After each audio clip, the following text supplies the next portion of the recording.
Welcome to my channel. আজকে আপনাদেরকে দেখাবো কিভাবে অতি সহজে একটি এলইডি লাইট আপনারা মেরামত করে বাসায় ব্যবহার করতে পারবেন।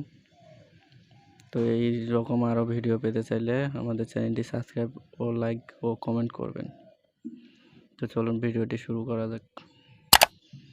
তা আমি প্রথমে আগের নষ্ট এলইডি সার্কিট এবং কার্ডটি বাতিল করে দিয়েছি।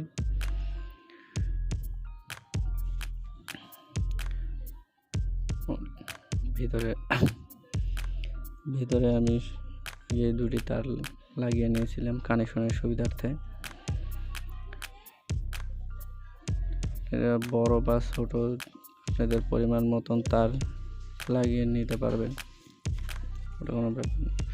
হিটসিংয়ের মধ্যে থেকে এইভাবে তার দুটি ঢুকিয়ে নেবেন।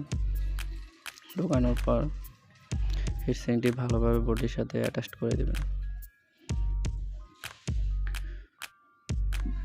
হিটসিংটি যেন না খুলে আসতে পারে সেইভাবে ভালোভাবে অ্যাটাচ করবেন। এরপর আমি একটি এলইডি কার্ড নেব। এটি 20 ওয়াটের একটি এলইডি কার্ড আমি আরেক জায়গায় ইউজ করছিলাম, আমার পুরাতন ছিল, সেটা দিয়ে আপনাদের জন্য ভিডিও বানিয়ে দেখাচ্ছি। এই এলইডি কার্ডটি হাইস্ট নিলে 30 থেকে 35 টাকা নেবে। তো অনেক প্রচুর আলো, 20 ওয়াট, বুঝতেই তো পারছেন কতটা আলো হতে পারে। তো আমি এই কার্ডটি ইউজ করব। এই কার্ডটির কানেকশন খুব ইজি। এই কার্ডটিকে বলে ডব এলইডি, ডাইরেক্ট অনলাইন।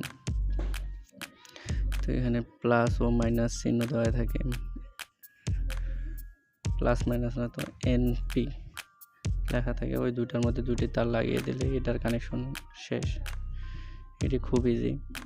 আপনাদের যদি সোল্ডারিং আয়রন নিয়ে একটু নলেজ থাকে তাইলে আপনারা পারবেন। তো এই কানেকশনটা করার পর এটি আমরা বডির সাথে অ্যাটাচ করে দেব এক স্ক্রুর মাধ্যমে, যাতে বডির সাথে অ্যাটাচ হয়ে থাকলে হিটসিংটি এটার হিট কমাই দেবে এবং এটি নষ্ট হওয়া থেকে বাঁচাবে। তো ডিফিউজারটা লাগিয়ে আমরা এখন চেক করব। চেক করার জন্য আমরা নিজে বানানো 2 পিন হোল্ডার দিয়ে চেক করব ডাইরেক্ট এসিতে লাগিয়ে। তো এসিতে লাগিয়ে দেখুন প্রচুর আলো। ভিউয়ার্স, চ্যানেলটি সাবস্ক্রাইব না করলেও অবশ্যই কমেন্ট করে জানাবেন আপনাদের কোন রকম ভিডিও প্রয়োজন বা দেখতে চান, আর ভিডিও ভালো না মন্দ হয়েছে তা সম্বন্ধে আমাকে জানাবেন, তাহলে আমি নেক্সট টাইম ইমপ্রুভ করার চেষ্টা করব। তো ধন্যবাদ।